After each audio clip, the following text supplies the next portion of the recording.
Endai Su playing a ZVZ because we love our mirror matchups in Pro League.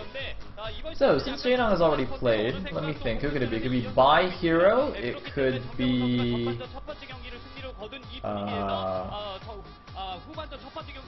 what other Zergs are there on Team 8? Like Jaedong and By Hero. And that's it. Killer retired, right? Pretty sure he did. So... Is that really? It's really! Oh my god! Wait, Really's played 3 games this season? How have I not seen him? Have I seen him and just not been paying attention? He's 0-3 though, so you know, what are you gonna do? Anyway, I don't actually know if this is pronounced Really. It could be actually Real too, but since Harang 2 is pronounced Harangi, I'm gonna call him Really. And I think Really is very very cute as well. It's like a pet name, so I'm gonna call him Really. It's like something I might name my dog. Come here, Really. Good boy. Anyway, last season he played like 1 or 2 matches at the end, basically when Team 8 no longer had a chance of making the playoffs, regardless of whether they won or lost. Coach Juhum was just like, alright, fuck it, let's just play the rookies, and then Really came out and played some games. I think he won 1 game, or that might have been Speed actually, I can't remember. Oh shit, I messed up my screen. Anyway.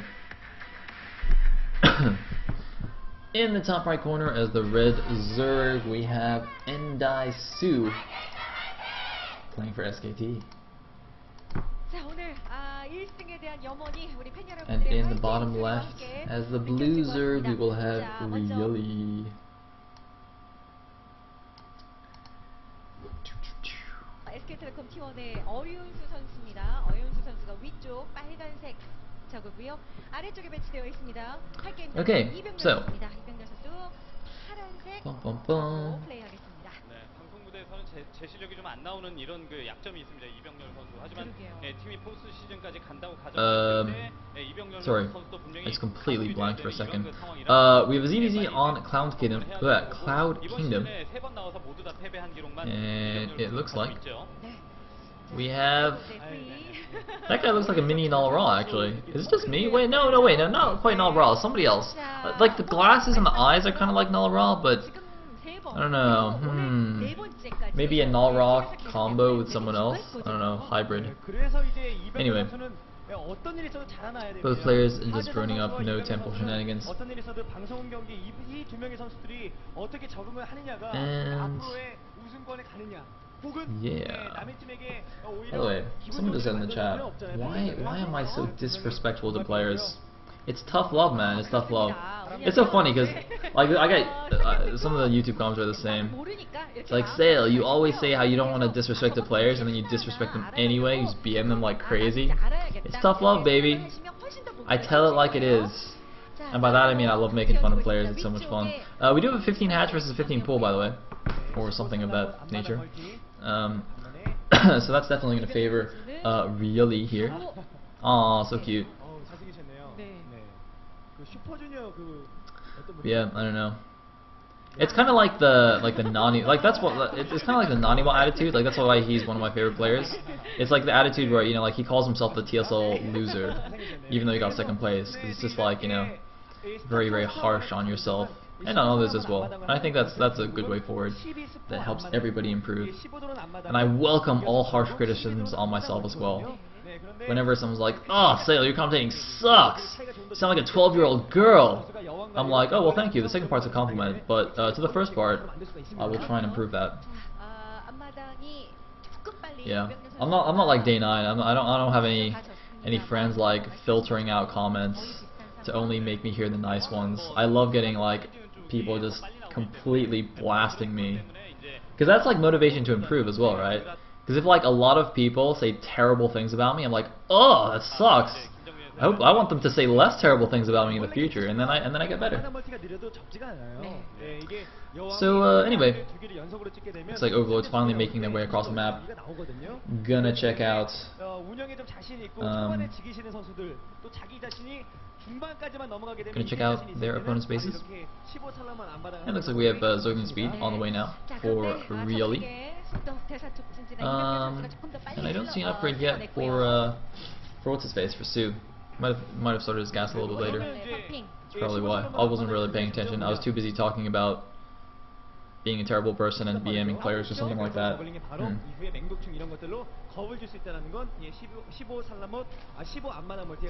So,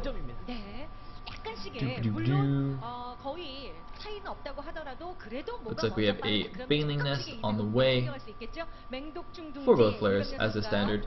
So if you notice on the production tab, of course, Sue's stuff is all slightly ahead.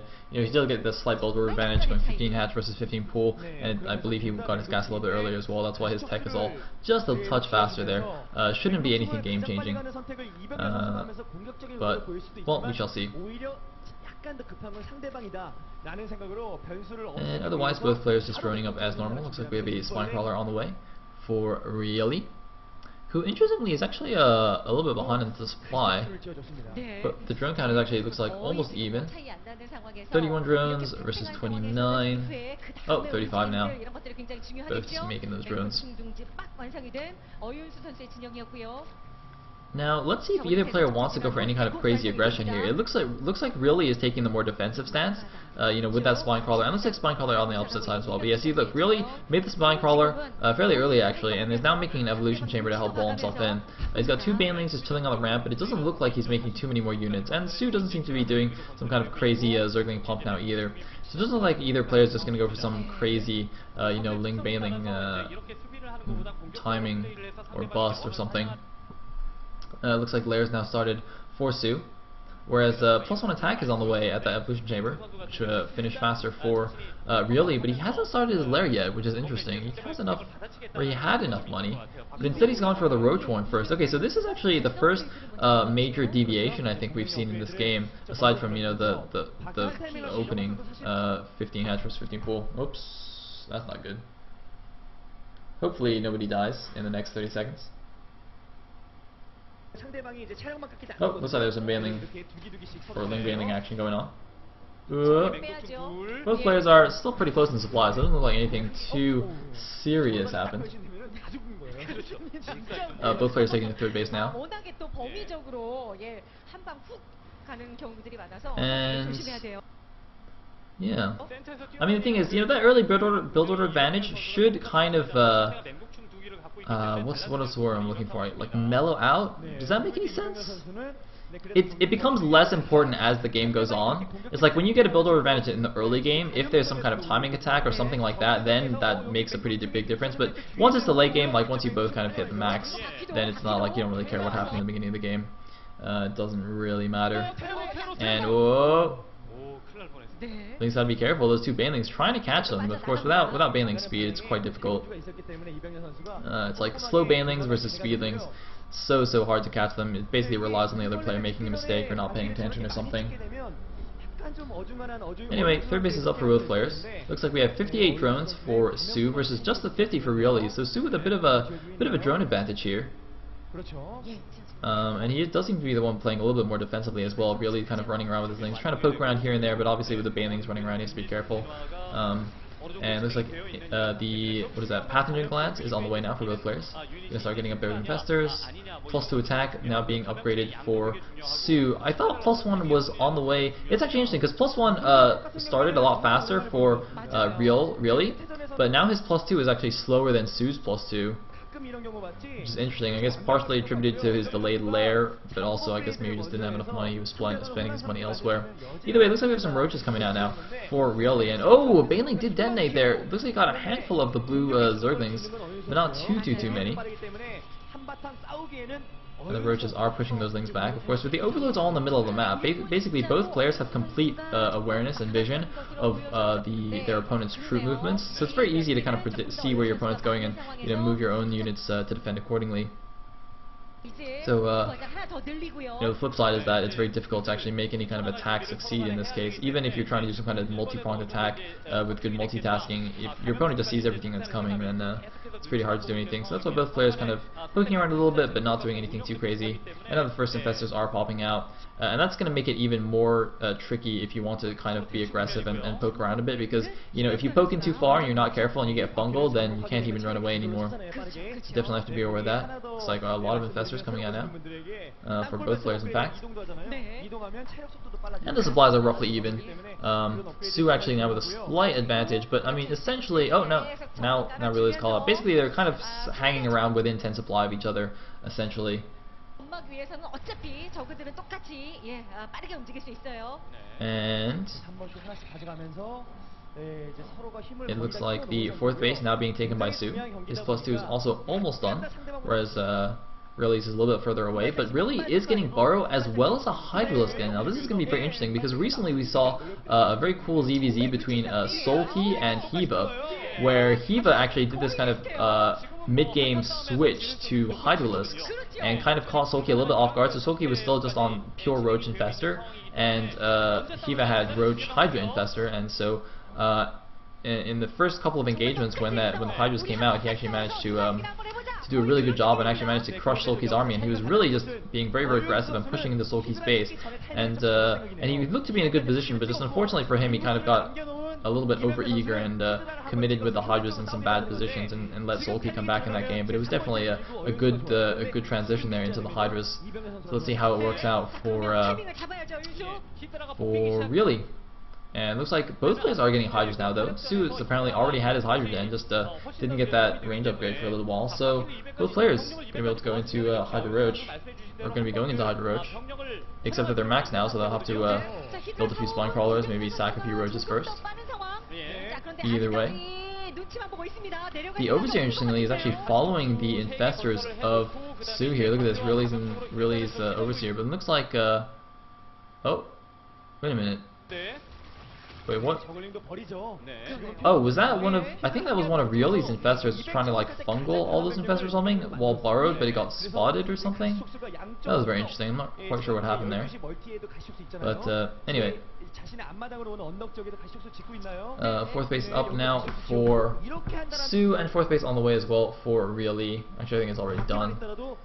And now both players starting to cycle out some of their Roach supply for Hydra supply. And otherwise it's very, very passive here.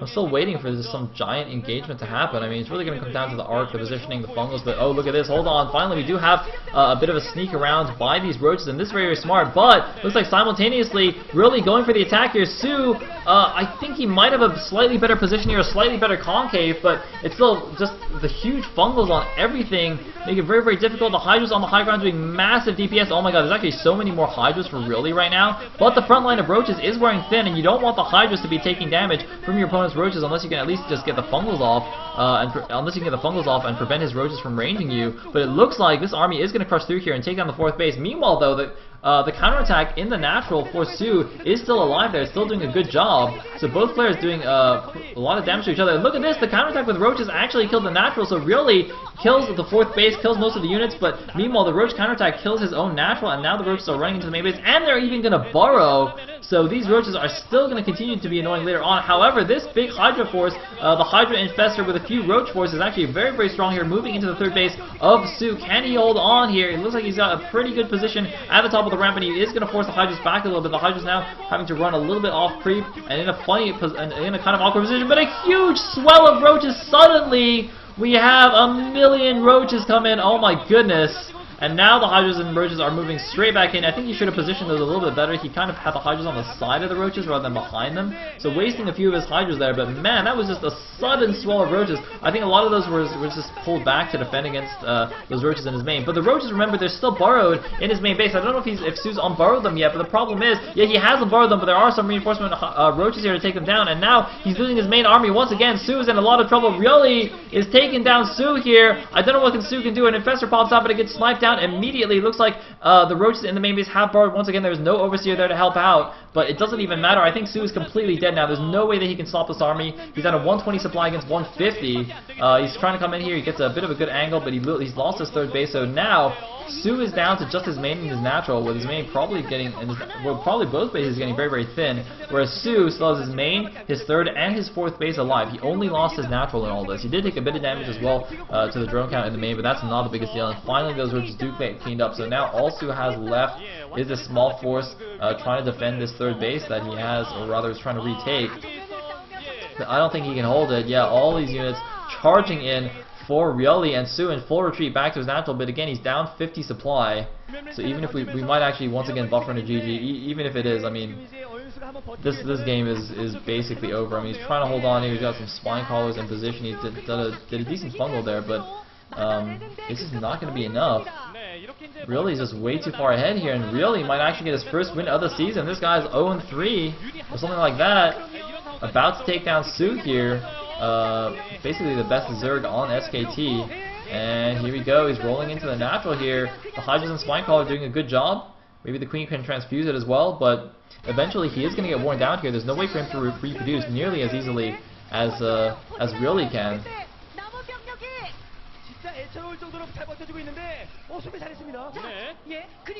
And actually, wait a minute, Su manages to push back these roaches, and the supply count difference is now only about 20, well no, it's actually almost 30 now, but once again, you know, just because Su's got no economy, he just cannot reproduce anything, so even though he's hanging on for now, the game's going to be over fairly quickly here, kind of like that.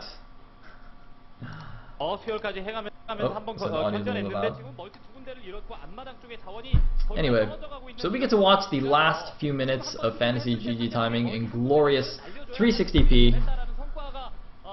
That's alright, because Su's already lost the game. He has lost the game. He's going to try and hang on a little bit. Wants to take, because actually if Su wins, we'll just go straight to an ace match. If Rioli wins, which he will, we're going to game 6 to decide who's going to take the StarCraft 2 best of 3. So that's what we're going to be doing. As soon as Su decides that he has had enough of pretending to be his teammate Fantasy. And well, that is that. I mean, he's distance mining from his third right now. I'm not really sure how much more desperate you can be in the ZVZ. Come on, Su.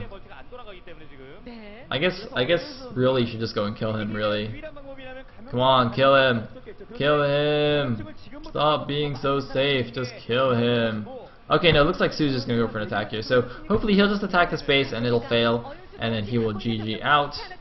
I think that's exactly what's going to happen here. And oh no, he's going to back up a little bit. Doesn't want really to get the better arc of the roaches. And looks like, ooh, nice little fungal, but partially dodged as well though. And here we go. This is probably going to be the final engagement. The roaches closing with everything. The Hydras cannot retreat, or else they will be running off creep anyway. And GG from Su. Rioli very happy there, taking his first win of the season. Congratulations to him. Su a little bit defeated, but that's alright. I think overall he's still above 50% anyway. So yeah, really ties up the series 1-1. Going to a game 6 to see if we will have an ace match or not. I really hope we have an ace match. I do want to see Jaedong versus somebody. It'll probably be Sun. That'll be fine. PvZ is quite cool.